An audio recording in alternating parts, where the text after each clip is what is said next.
Chaufa, welcome to Budget Breakdown. I'm so excited to have you on here today. I am stoked. It's funny because we've known each other for a couple of years now because we've actually worked together through your whole budgeting journey, which has been so exciting to kind of see the progress and how you've navigated things.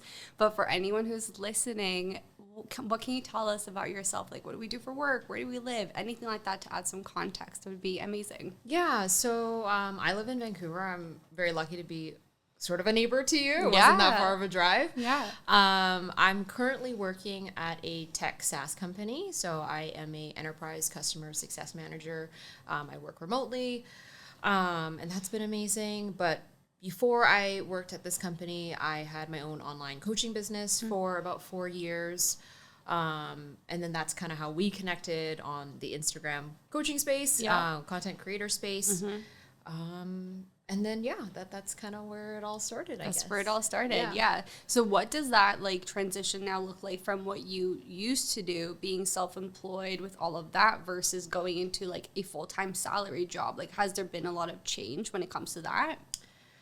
Yeah, I'll definitely a lot of change. I would say some context in terms of maybe how we connected, I think, would be nice. So I had my own online coaching business, and then I went through some serious health issues with an autoimmune disease that I had, and I had to basically take a medical leave and just take 6 to 8 months off of being an entrepreneur and having my own business. And that put me into massive debt. And that's how we originally connected, is I reached out to you after that point of trying to work through my debt on my own.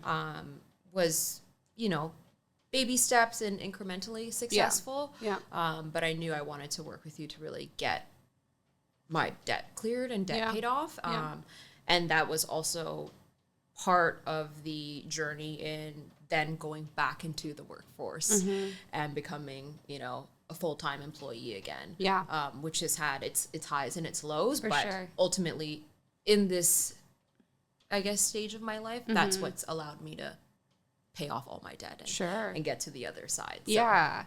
And for anyone who's listening, like, when it comes to the debt that you did accumulate through that, like, prior to that, did you ever deal with debt beforehand? Never. So I never had debt before. Like, I worked multiple jobs when I was in university to pay off all my student loan. Like, debt was like, no, a hard no for me. My mom was financially irresponsible, so I learned the opposite. I was like, I'm so, like, and I was like, budgeting and saving when I was in high school. Like, I put myself on a cash diet and, like, put my money in little jars and things like that. Like, I was that person. Okay. So when I accumulated all of this debt because of my medical stuff, it was just the complete opposite of what I've known or what I've known about myself in finances. And I think there was a lot of just emotions and things like around that to work through.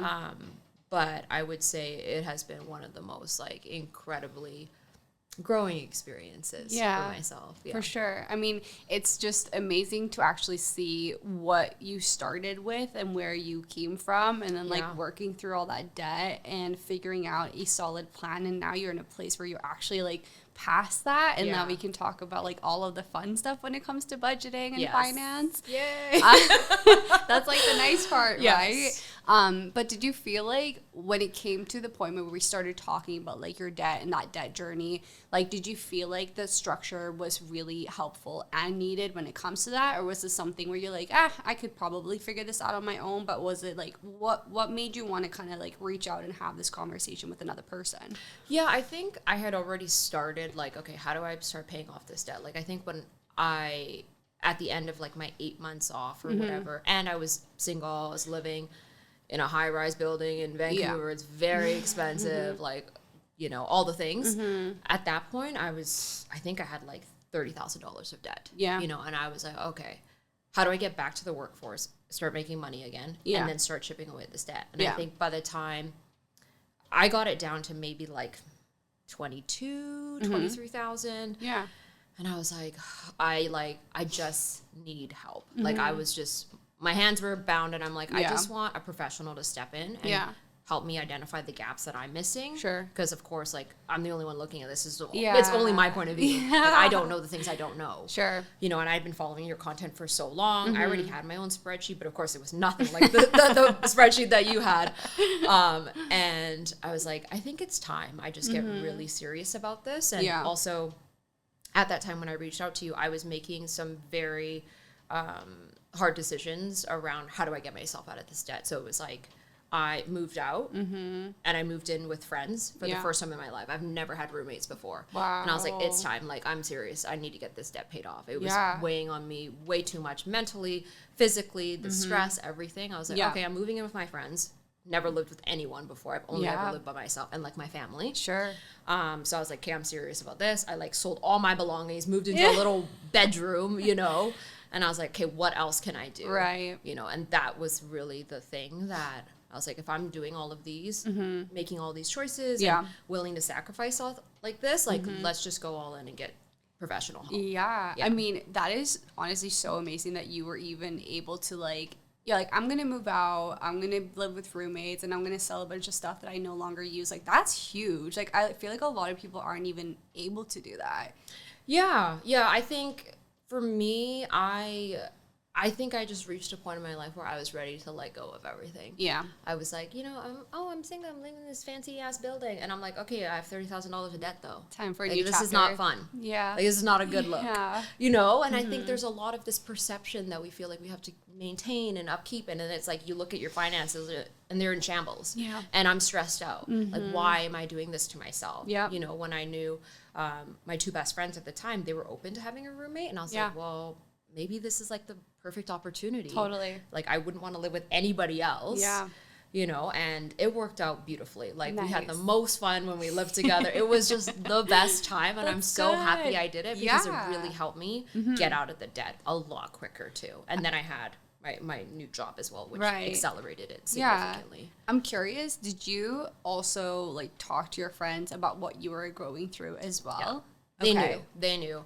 Like, they knew why I was cutting down my costs, like at least my closest friends. Yeah. And they knew why I had incurred all that debt too. And like, I had savings as well, but I had gone through all the savings just because literally my like fixed incomes were like my fixed expenses, it was like at the end of the month, it was like $5,000. It's a lot. Yeah. Right. For a single person. Yeah.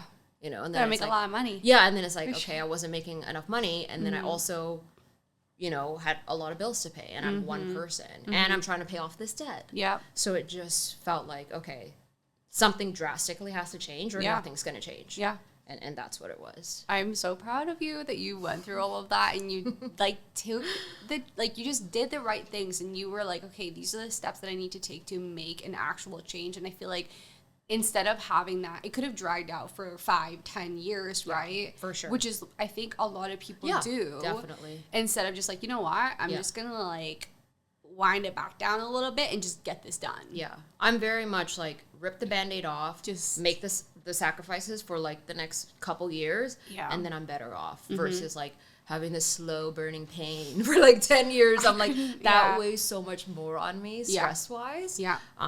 And I have an autoimmune disease, and that was why I was in the debt to begin with. So I was like, I need to get rid of this so I can just feel better too. For sure. You know, both mentally and physically. Yeah. And it was definitely the case. This was obviously, you know, you a few years ago.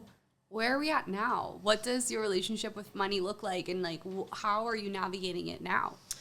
Yeah, my relationship with money now is, I feel like I've kind of come full circle. Like, before I had the debt, I felt like I was very much in control. And then when I accumulated all this debt, I felt completely out of control. Yeah. And then it was like, okay, how do I regain control in this new dynamic with money, I guess, that I hadn't had before? Like, I never had debt. So I never really had this shame around debt. I never had guilt around debt. Yeah. I always had savings. So I was always like, I'm a saver, I'm organized, I'm responsible. So I never had any of those experiences and emotions around money. So I'm very appreciative of the full circle experience I've had, because now I'm on the other side, completely debt-free, have savings, have an emergency fund, like all these things. And I'm like, wow, now I feel more in control of my money than I did previously, because I've gone through the different experiences with money. For sure. So you live with your fiance, right? So tell me a little bit about how you guys navigate finances together. Like, is this something that has been an easy, open conversation since day one? Or is this something that you guys have kind of like actively worked towards as a couple? I think we've been pretty transparent about finances from day one. Yeah. But more so, I would say, like, in the last year, we've, like, openly shown each other our finances. Like, what are our financial goals? What does our spending look like? What does our debt look like? What does our savings look like? It's funny, I had set my fiance up with a custom budget call with you because I like saw so much success, and he's like, maybe I should meet with Chelsea. I was like, done. That's your Christmas present. You're going to see Chelsea, like, we're doing it. I love it, honestly. It's such a good present. Yeah, I was so happy to give it to him. I was like, you want me to book that for you now? Yeah, I'll do it. Yeah. So now, very, very open. Like, we split bills. Like, he takes care of the rent and, like, internet, stuff like that, and I take care of, like, all the groceries and household things, like, if we need random appliances or dishes or whatever. And it honestly works out to be pretty much the same for both of us. It's pretty equal. Yeah. But I would say in the sort of next phase is we're going to be combining the finances, and he wants me to just take control of everything, which I'm happy to. Okay. Yeah. It's a little bit more stressful for him to, like, go into the spreadsheet and do all the things. Yeah. And, like, he's really good at staying on budget. Like, if he has a plan, he can do it. Okay. He just doesn't find joy in the financial planning of it all. And I find joy in it. You're like, get me on my spreadsheet. Yeah, exactly. I will do like, it. I really enjoy that, and he doesn't. Yeah. And he was very honest with me, and he's like, maybe, when we get married or whatever, like, maybe you just take care of the finances. And I'm like, this sounds great to me. Sounds good. I'm happy to do that. Okay. Because for me, I find a lot of safety and security in financial transparency.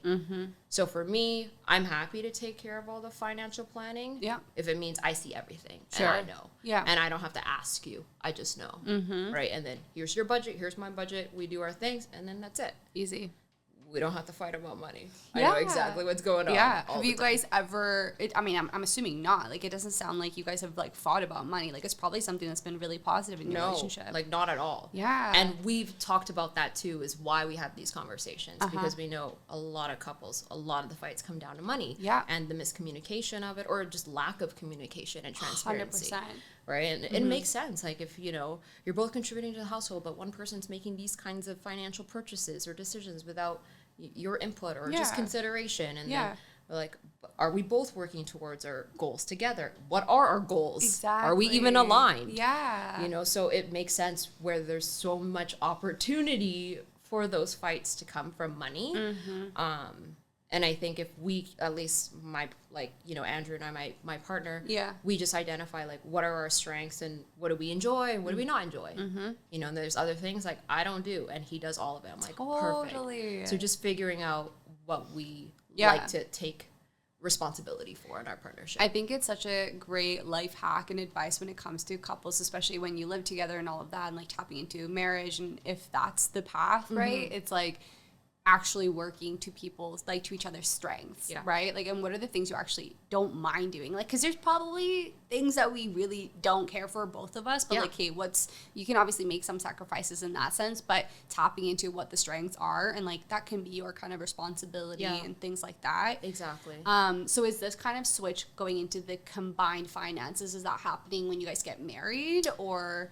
Yeah, so right now we're still doing it. Like, we have our separate accounts, but we have full transparency over both of our accounts. So we can see everything. Yeah. And then I'll be managing the budgeting moving forward. And then I think once we get legally married, then we'll combine everything. Okay. Like, officially. That's so exciting. Yeah, very exciting. That's awesome. Yeah. I'm curious, will you guys also have, like, touch points, like, to be, like, again, talking about maybe the bigger picture stuff, goals, planning, and, like, all of that, do you think you'll also have those kind of touch points throughout the month or just randomly? Yeah, totally. So we have a monthly check-in that we do. It's like scheduled every single month. It's usually like the end of the month on a Sunday. Yeah. It's actually today after our little session. Perfect. Yeah. So I'll be taking back all of this and we're going through our finances after this.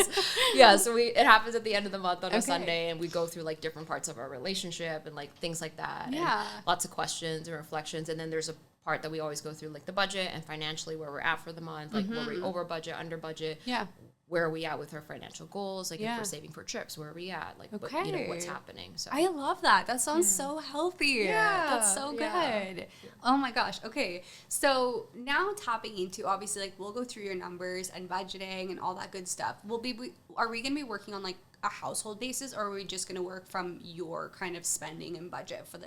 I think just my spending and budget, because like we've already mapped out, and you helped a lot with Andrew's like budget, and that all still looks good, and we're sticking to that, so there's really no change there. Nice. So yeah, just my finances, my personal finances. If I were to ask you then, since we don't have any debt, which is really, really exciting, and we're just in a place where we get to, really give the money direction in terms of different saving goals and investing. So what are those key things for you now moving forward? What are your financial goals?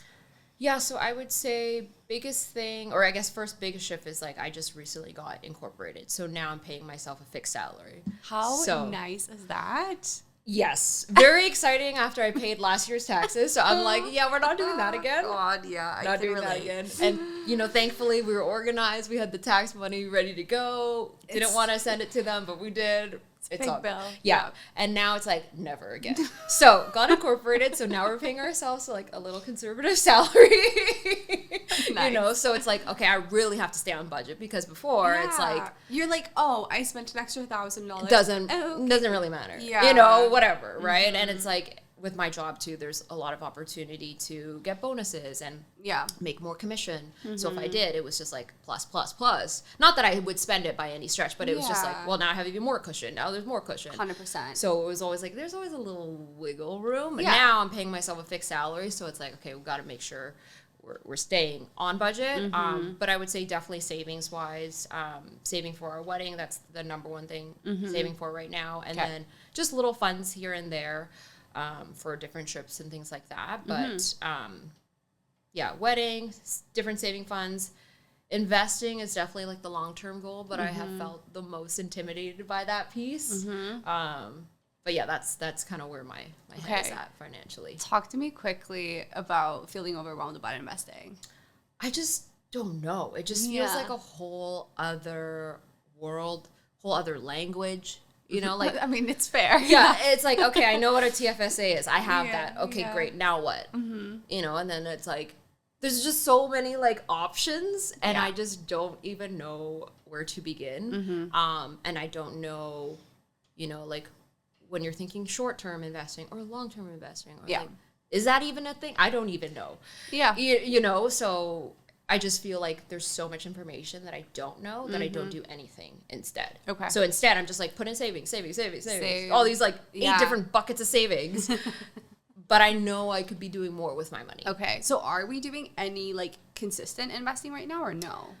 I mean, I have my TFSA that I put like, you know, $500 into maybe every other month. Okay. But it's nothing. I wouldn't say it's like consistent. Okay. And is the money being invested or no? Yes. Okay. I think so. Well, okay. So, according to Wealthsimple, it is. Okay. It says it's a portfolio. Okay. I'm assuming that's the thing. Yeah. I don't know. It shows me this graph, and it's like, it shows me these different little, like... I mean, they do have different options, like, for the different portfolios. Like, you have the self-directed, you have a managed portfolio, you can also do the savings one. Okay. There's many different things. I'll have a look at it after, so we can dig into it. I mean, like, in the general scheme of things, you know, investing, of course, is better for the long term. And, like, if it is something you're comfortable with, like, to have a bit of volatility with the stock market, because hopefully that means that by the end of it, you'll make more money, is having, like, a higher risk portfolio. Right. So, yeah, we can have a little look to see, like, what's going on off camera, so we can see what's going on there, because I'll definitely be able to help you out. Okay, great. Okay. Now I'm sweating just thinking about investing. It's not that... I feel like the thing with investing, though, is it's just going to take a little bit of time to get comfortable? Because I remember when I first started investing, I was like 25, turning 26. Wow. That was the very first time I invested, and it was like $50 or something. Like, it wasn't anything crazy, but I did it every month. And I had like a low risk portfolio. I was so scared. Yeah. And as like my comfort grew with it, I'm like, okay, I'm just like upping my tolerance and and then I just went 10 out of 10. Okay, I just want like this to be completely high risk. And then after, I tapped into my own self-directed investing as well. So it just takes time for you to get comfortable, but it's just like, doing the readings and learning and all of that for sure. Yeah. But it can feel scary. And I think a lot of people probably relate to that a lot. Yeah, totally. Totally. I feel like self-investing would be like the ultimate goal for myself. Yeah. Like, I want to get to the point where I feel knowledgeable enough and proficient enough to be in that world. I know like my partner, Andrew, he was doing day trading. Okay. So that's also his expertise, like down the line. Sure. And happy to pass that back off to him and not do it too. Yeah. So, yeah, but that's definitely something long-term I'm thinking about. Day trading is definitely like a whole other ballgame for sure. Yeah. Yeah. I just like nice, steady ETFs. Yeah. Not like, crazy for sure. Stuff. Like, okay, buying, selling every single day. Not happening. I just leave it alone. Yeah. All right. Well, why don't we dig into your numbers and budgeting and see what's going on? Okay. Let's do it. Good. Alrighty, so let's jump into all of the numbers and expose yourself and see what's going on. Why don't we like tap into the income part first? How does that work through your job? How is that all set up? Yeah, so my employer, they contract all their employees as independent contractors. Okay. So everybody is either a sole proprietor or incorporation. Yeah. So I just recently got incorporated. So now I'm paying myself a fixed salary, but I do get just the gross total pay. Into the corp. Yes, exactly. Okay, exactly. Nice. Yeah, I mean, it's definitely, especially when it's something where you're getting paid as like an independent person, is just like having that separation now from like having a corporation where the money gets put into versus all of it under sole prop where you're getting personally taxed on everything. Yep. I'm sure that's gonna feel so much better. Like next tax season, you're like, oh yeah. I told my accountant like what I paid last year, and he was like, never again. Crazy. And I was like, please, never again. Yeah. Well, because like the corp tax rate after all of your expenses is 11%. Exactly. Until you make over $500,000. Yeah. But it's a huge, advantage for sure to make sure that you're not, you don't have to get super taxed on the personal side of things, which is great. So what do you pay yourself then out of the corp as a net income? So it is $5,000. Okay, so you do $5,000, and then like payroll taxes and everything that just gets taken out of the corp, I'm assuming? Yes. Okay. Yeah. All right, so you pay yourself $5,000 net per month. Yeah. Any other sources of income otherwise that we want to include? No. Okay. Why don't we then go through your fixed expenses? Okay. So what are all those like regular reoccurring payments that you have? Yeah. So, I mean, it's just a few things now because a lot is actually going through the corp and getting like write-offs. Okay. So, because I guess there's a lot of things that you can expense. Yeah. So we won't include that. Since it's obviously just going to be like the personal side of things. Yeah. Okay, so we'll just go through that. Fixed expenses. So groceries is like my part of the household. So groceries, I would say $1,000, and then. And you pay for both of you guys? Yes. Okay. Yeah. I'm just gonna put that under like needs variable since you'll have to track it. Okay. Sure. But I'll do $1,000. I mean that makes sense for like a couple for sure. I feel like we eat at home all of our meals pretty much, and we eat pretty good. Yeah. Yeah. Do you guys like bulk order or like go do the Costco runs and stuff like that? Like every 2 weeks. And I mean, that's the majority of it. So you can't go to Costco without like a $500 bill. It adds up so fast. It's nuts. I'm like, and like we love our booblies and just like sodas and just like, we're here. Yeah, like, totally. I like stock up on like 3 things of honey because we go through them and I'm like, same. Okay. But in terms of like fixed expenses, gym membership, that's $92 a month. Nice. My Crave subscription is $13 a month, and my laundry is $35. Laundry, $35. Yeah. Okay, $35 a month. And then you said like rent and everything like that. Your fiance pays for because you pay for like other bills instead. Exactly. So the groceries I pay for, I've allotted $1,000. Household stuff like maybe $200. Okay, I'll do like a household category for $200. Yeah. Okay. And then that's pretty much, I put social like 100. Okay. If there's anything ever like a random social event, or if I'm buying tickets to something, or a random gift. Okay. I'll add like a social bucket for your wants. Okay. And you said $100? Yeah. Not too bad. What about like any health expenses that you pay for? Like, do you have any like medication, prescriptions, therapy, massages, things like that you spend money on? Yes, actually I do. Yeah, what did I have that in my other budget? Because you can always like, adjust this like monthly, because there's not, I know there's things that you won't all do of that, every I month. think in my previous budget was $200. $200 Yeah. for all the various stuff? Yeah. Because do you get any benefits through work or no? No, but I pay for private insurance, so. You do? Yeah. Okay. What, I guess that one goes through the corp then? Yeah. Or, Yeah. okay. Is that, I'm curious, just like when it comes to health benefits, because that's something actually I talk to a lot of entrepreneurs about. And it's like, because I even did it, and then I ended up canceling it because I was like, it was actually not this. I mean, like, it was cheaper to pay out of pocket, and then I'm like, I can just save in case like anything were to go wrong. But have you found that it is really beneficial to have the benefits for yourself? Yeah, for me, definitely, because Yeah. I do, like, I see my therapist, every month. Yeah. And, like, I go to RMT and physio, and then just medication-wise, because I Yeah. have an autoimmune disease, it Yeah. does offer me a lot of flexibility in terms of drug coverage, because it can get very expensive. For sure. So in that instance, yes, it does make sense. I feel but like I don't think it makes sense for everybody. Yeah, I think it's like if your health expenses are like, let's say, pretty basic, like it's just like the regular, the dentist cleaning, and like I see an RMT, but I still just pay out of pocket for it. But yeah, anything like extended, I feel like that would be the time when you really want to explore that for sure. Yeah. Okay, so groceries, household health. You guys have any pets or no? Yes, we have a cat. You do. You have a cat. And how does that look like for? Yeah, Andrew pays for her. Okay. Yeah. All right. He puts away $50 a month, and like that's pretty much it. She's good. She's a senior kitty. She's chill. Pretty low Yeah, maintenance. very very low maintenance. I swear, I'm like, if I was, I'm very much a dog person, but I'm like, whenever I talk to like cat owners, I'm like, this is just like not that expensive. No, it really is not. It is Yeah. not. The one time we tried to take her to her event, she almost killed us. So we're like, we're never taking her again. Oh, she just cried. She just cried. And she sounded like a newborn child, and it was just heartbreaking. And I was like, we're never taking her to the vet again. Never doing this. She's totally fine. It's fine. God, oh, that's so sad. That reminds me of my first dog. She was like, she hated the vet so much and would like be like kind of going like this like anytime. She's like, I don't like it. Frederick though, he doesn't mind. He's like, he goes there all the time. He gets his allergy shots every 6 weeks. Like he's a regular. Wow. Yeah. That's He's so expensive. sweet. So sweet. Expensive though. Expensive but sweet. So sweet but so expensive. Anyway, okay, so we don't have to worry about pet expenses. What else do we spend our money on otherwise? Eating out? Or is that social? Yeah, social, but also parts of it is going through like Business? Yeah, Yeah. exactly. So, and I'm not even eating out that much Okay. anymore. Like that's Yeah. why our groceries are more. We've just Yeah. been eating at home a lot more. We're both trying to get fit for our wedding as well. So that's been a major motivation.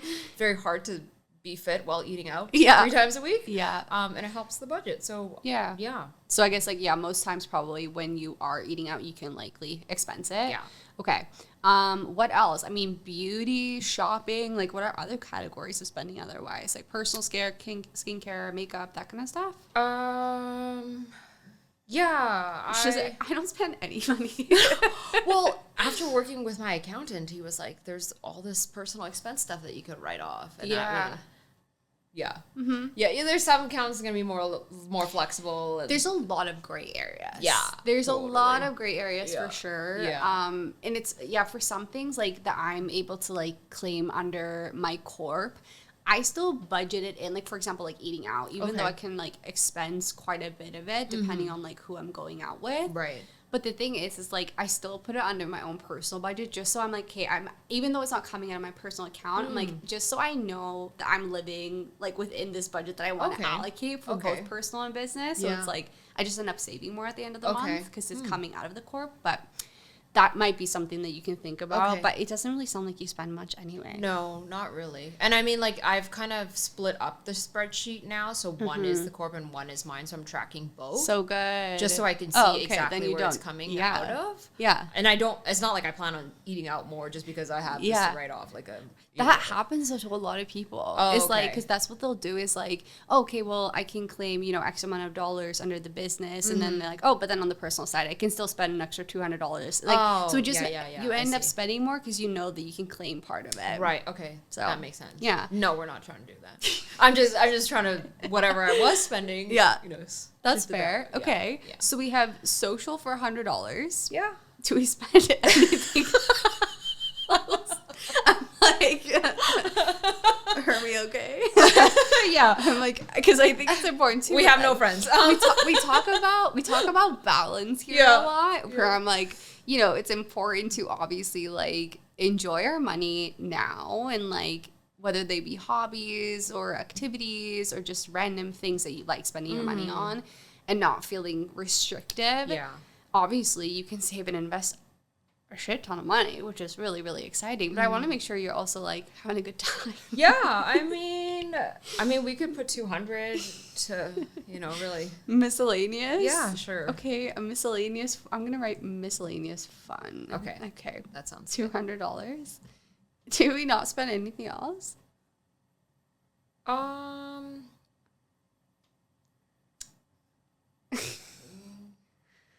Not really. Wow, that's amazing. Okay, I'm really trying to get the savings. Building and everything. Do you find that like?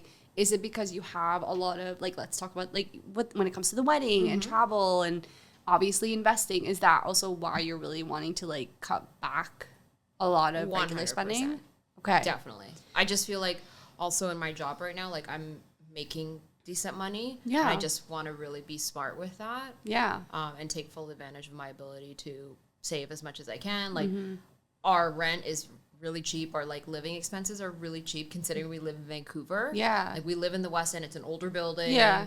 It's like the cheapest rent you'll probably find in the West End. So we're Will just you share how much you guys pay? $1,500 a month. Yeah. Oh my God. Or it's like 14 something. Have you guys been there for a long time? Yeah, so my partner's been there for I think like 4 or 5 years, but the building has been contracted to be like knocked down and okay. It's supposed to be a tear down. They're supposed to put a big new high rise up, but it's been 4 years and they haven't torn it down.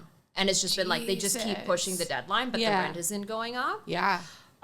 So we've just been locked in at like $1,450, I think. Oh my God, that's amazing. So we're not moving anytime soon. Just stay there literally until they're like knocking at your door. Exactly. Like, they're here. Yeah, they're here to demo the building. Get the F out. That's honestly, so we're also trying to take full advantage of that and like, okay, where can we save? What can we do? Yeah. Wow, that's amazing. Have you noticed? I'm just curious.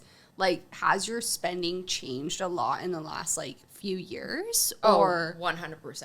Like before, I was living at Brentwood, like in Burnaby in the high rises. Yeah. My rent there was $3,000. Holy shit. Just me by myself, $3,000. Wow. And that was just the literal like apartment and like the internet and those bills. And then it wasn't even the groceries and the car and the all of that stuff on top of it. And I was like, oh my God. And so once I was out of work, I was like, I can't keep this up. Right. There's no way. Like, what am I going to do? The move, yeah. Exactly. So now I'm like on the complete opposite end of like, okay, where can we cut back? Where can we just be minimalist? Like, where can we really be responsible and smart with our money? Because I'm sure there's going to be a point when we can't live there anymore because it's too small. We're going to have a family, all these things. And then our living costs are just going to have to naturally go up. Sure. So that we can have So more you're space. taking advantage of the current situation. Exactly. It's Okay. like as long as us you're not two and a cat. It's like, we're good. We don't need that much. Yeah. As long as you're not depriving yourself. That's all I'm saying. I'm very excited. Do not feel deprived at all. That's really good. Okay. Yeah. I'm very happy to see that.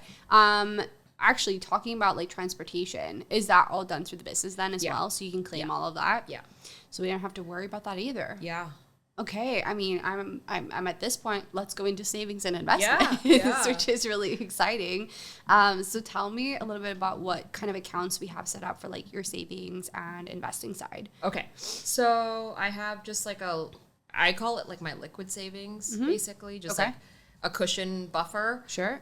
Do you want the balances or just the funds for now? I would just say, like, if is this something that you're actively wanting to contribute to right now? Okay. Yeah. How much a month is like? Right now it's just $200 a month. Okay, $200 to liquid. Okay. Yeah.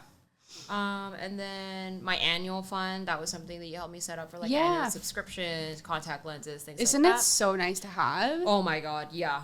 Because I have to pay like, $500-$600 twice a year for my contacts. And I'm like, oh, and it sucks when the bills come. Yeah. And you're like, I'm like, I have the money, sure. But yeah, but I didn't factor it into this budget, and now I have all the money ready to go, and I just paid directly from that Wealthsimple account. It's so good. So easy, so simple. You're like one of those people, you're like, I swear you listen to everything that we like talked about.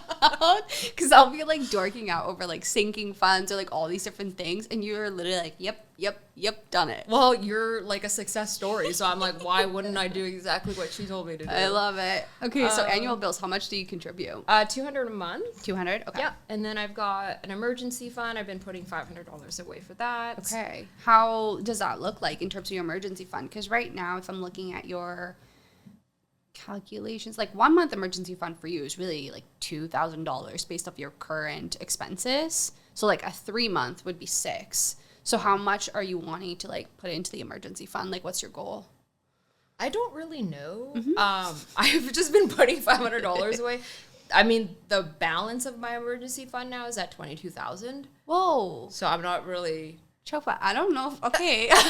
Maybe the emergency fund is okay. I don't know.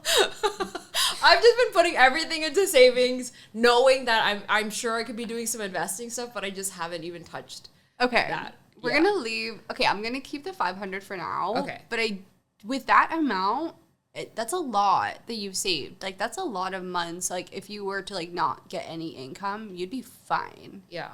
For, like, 6 months. That's great. More than that.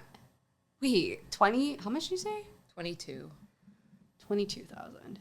That's like, okay, on the conservative side. Yeah. You're like, you could take a year off. Wow. Yeah. That might be nice. I'm like, I'm gonna quit. Yeah. I leave here. So Chelsea told me to quit. She says I'm financially stable and I can quit my job. Okay, I'm just thinking like we might want to just change the approach because you have basically a year's worth in there, which is fantastic. It's a good problem to have. But I think we might want to change that up. But I'll keep the 500 for now. So let's see I figured there's going to definitely be some optimization with the savings stuff that I'm doing right now. And then I've got a London fund. I'm saving up for a trip for us for this fall. But I'm putting away 500, but I think after this month we have the budget for the trip now. So that might not need to be included. Okay. And then the wedding fund, I've been putting away $1,700 a month. Okay. Where are you guys at in terms of like, are you open to sharing the budget for the wedding itself? Yeah. Budget for the wedding is $30,000. Okay. We've already paid about $6,000 in deposits and things like that. The venue. There's $5,000 in the wedding fund still. And the math, if it's mathing, is we have about $19,000 left to save up for our wedding, which is a year away. Okay. And you're kind of like probably you'd rather save more for the next like half a year-ish? Because I'm assuming, are you guys splitting that half and half or? Yes. Yeah. Okay. Yeah. So I wonder, like, because the $1,700, because that would get you in about, because you guys are getting married in like a year or so, that would get you to $20,000 just on your own.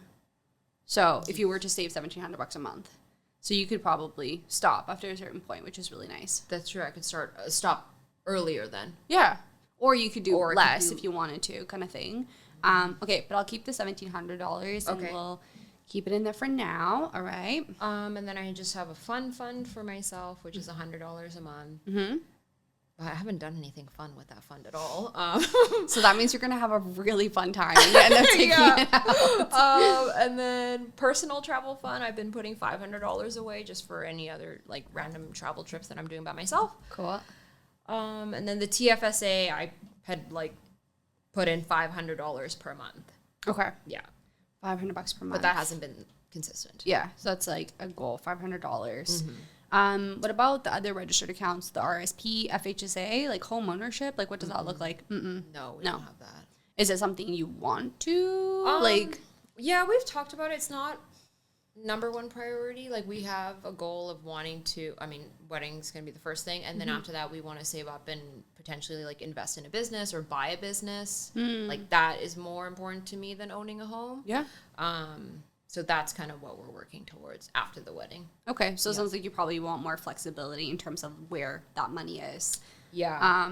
Have you contributed? What about the RSP? Is that something that No. Is it something you're wanting to look into? I mean, yeah, definitely. I think it makes sense, like tax savings wise, for sure. The thing about, like, you know, there's always this conversation in and around the RSP versus the TFSA and like why even bother contributing to the RSP and all this stuff because you still get taxed at the end of it.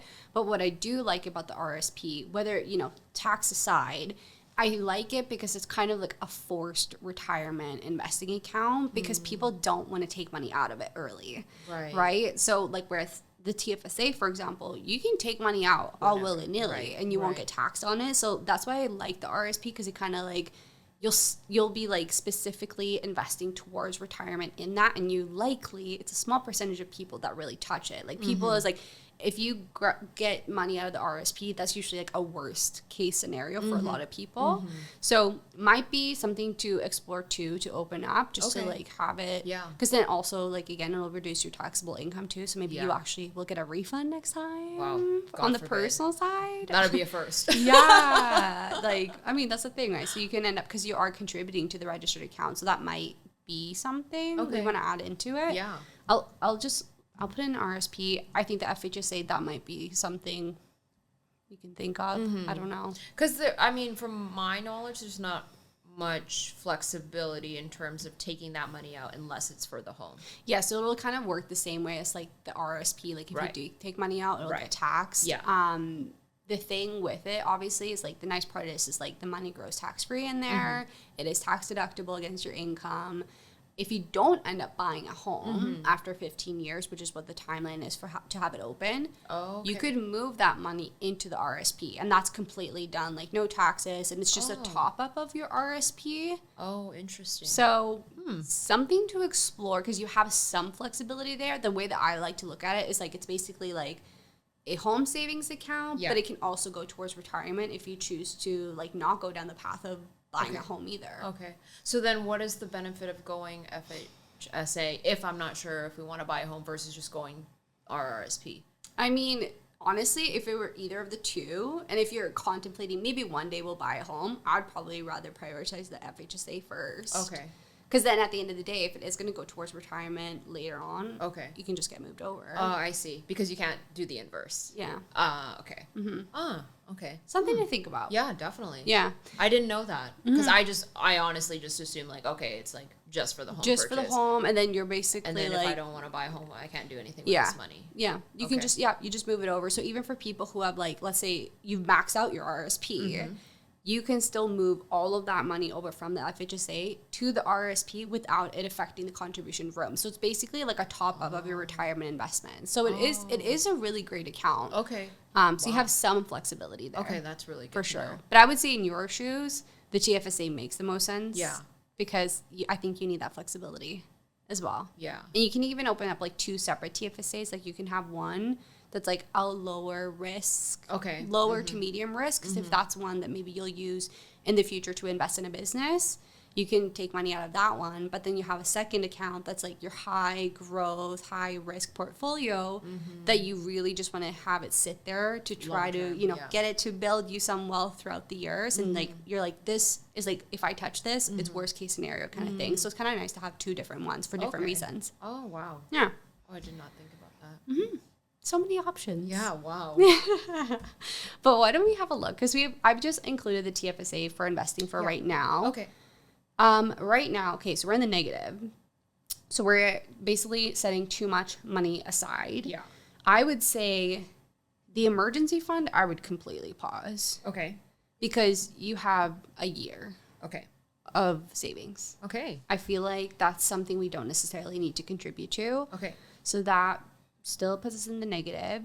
The London fund. Yeah. So I'm pretty sure after this month's contribution, I'll hit the budget for our trip. Oh, okay. So I think we can take that out. We can get rid of that. Okay. And then only $40 left over, so we can do travel, TFSA. I mean, I like that you're going to invest $500 a month. I think that's great. I mean, we could just reduce like your wedding fund slightly because you're already like doing quite a nice amount, $1,660. Okay. Because you have to, like, for your own side, you need to save about $10,000, it sounds like. So that's like, yeah, that'll be what, 8 months maybe? Less, 7 months? Wow. Yeah. If you're contributing $1,660. Yeah, probably 6 months. Okay. I can't do math That's right now. exciting. 6. Yeah, like 6 months. And then you're like paid for the wedding. And then what can happen is like this wedding fund that you have set aside for, you can use that towards boosting up your investments even more. So after the 6 months, unless there's like, I know you have your personal travel fund. Like, I don't know if you guys have a combined one that you guys want to have separately too. So you contribute, I don't know, maybe $500 to that. But then you can have an extra $1,000 that you can invest every month. So you could basically be investing $1,500 a month, which is definitely something I would look into. Because if your goal is really to like give yourself as many options as possible, invest in businesses in the future and whatever, you have a solid emergency fund. Okay. And then, I would just boost up your investments after that wedding. Okay. I never really thought to stop contributing to my emergency fund. I'm like, it's just an infinite emergency fund. I have 5 years worth of. Yeah, I don't know. I guess I think it's been out of fear of like the situation that I was in that I just naturally went all the way to the other side. Like, we're never doing that again. We're just gonna keep stockpiling this emergency fund and like, have as much as humanly possible. I mean, it's a really great amount in there, and like obviously recalculate that when you move. Like, let's say one day you guys have to move and your expenses are going to go up. Again, double check, like, okay, so what is my emergency fund? Am I still good?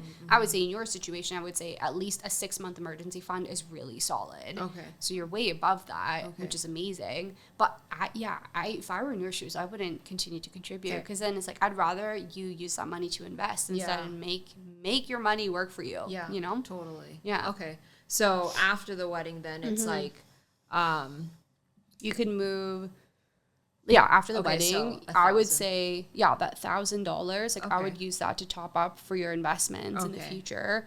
And then if there's extra savings that you want to contribute to, you can do that as well. Yeah, I'd probably do like a joint travel. Or whatever, so like $600 a month or something, because that's what my husband Andrew. That's what we do as well. It's like we have a combined travel fund. It's just nice to have it in the back pocket, like ready if you ever want to take a quick little impromptu trip, good. or if you are planning a bigger trip and you just want to start getting ahead. You know, it's like, okay, we already have $3,000 well, that's the in thing, our travel like, fund ready to go. I always say it's like, kind of look at like a nice year. Like, what would be an ideal year in terms of travel? How often would you go, and how much would you be spending? Yeah. Is it 5,000? Is it 10,000? Is it 3? Like, what does that number look like? And if you're working your way backwards and just saving for it monthly, you always have that money ready to go. Yeah. And again, like, another sinking fund for you guys to maybe consider, and like, I don't know if you guys want kids in the future, but like a future fund. Like, as soon as Andrew and I got married, we started a future fund where we both contribute into that. So like, when we have kids or when we have their first kid, we'll have a really nice stack of cash sitting there that's just specifically for it. So like, there's so many different ways that you can use sinking funds to just build financial stability. And then when you use money from them, you just don't feel as guilty about it either. Because you're like, I specifically saved it for this purpose. Yeah. Right? That's a really good idea, a future fund. I think that would be a good idea, because we definitely want to have kids, and we want to have a lot, so it's going to be expensive. Okay. Hence the $22,000 emergency fund. Exactly. Okay, that's fair. I'm like, I want to have a lot of kids. Yeah. Okay, that's fair. But yeah, I mean, it's so exciting to see this budget. I mean, I'm just looking at the percentage breakdown here. It's insane. You're talking over 63% of your income that you're saving and investing.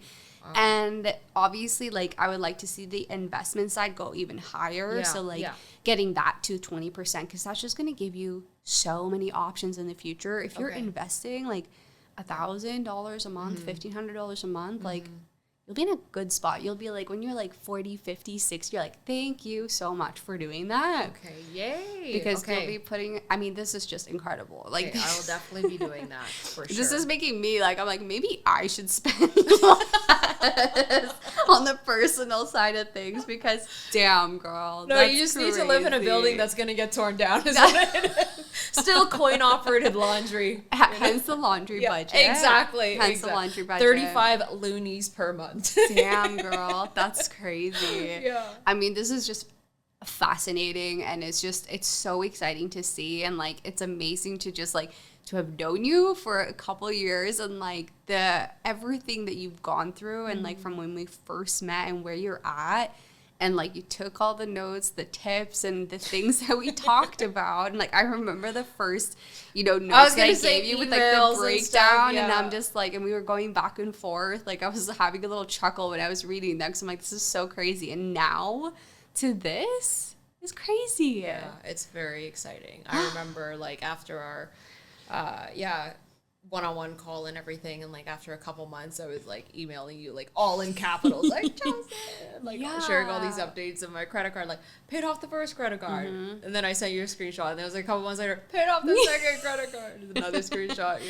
It's so exciting, and I feel like it's a great example of you actually like taking charge and doing the thing, because I would actually be very curious. I should probably do a poll to see for the people I've done custom budgets for, or the ones I've done one-on-one calls for, or even for like the 25,000 people who have bought my budget template, what percentage of people are actually using it to its fullest ability and to like really level up financially, because it really, you can get all the tools, you can get all the tips, you can get all the resources. Yeah.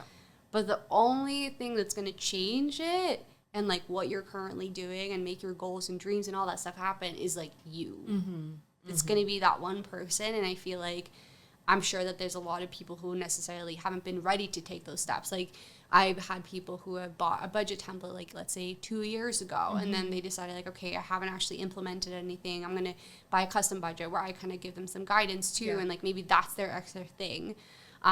So I'm just, like, to kind of end off this really awesome and fun conversation, I hope that people feel really, like, motivated and inspired hearing your story, because I feel motivated and inspired, and I also think I need to save and invest more money now on the personal side of things.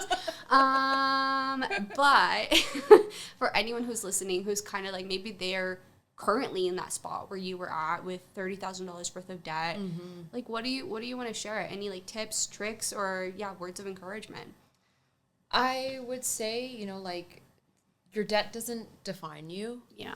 And it doesn't determine your future, for sure. I felt like I was very engulfed in it, and I had a lot of shame around it, and I made it my whole identity. Yeah. And when I realized that it's just money, of course, it doesn't feel that way in the moment, right? But it is just money. It's this, like, it's a separate entity from you, and you can have control over if you're willing to really look at it and get honest with yourself, make hard sacrifices, make hard decisions, and be in it for the long haul, right? Because debt doesn't go away quickly, unless you're willing to make really, really hard sacrifices and choices. But ultimately, that's how you're gonna gain, control and financial literacy and all of that over your life. And I think it's just one of those things that the longer you avoid, the more painful it is.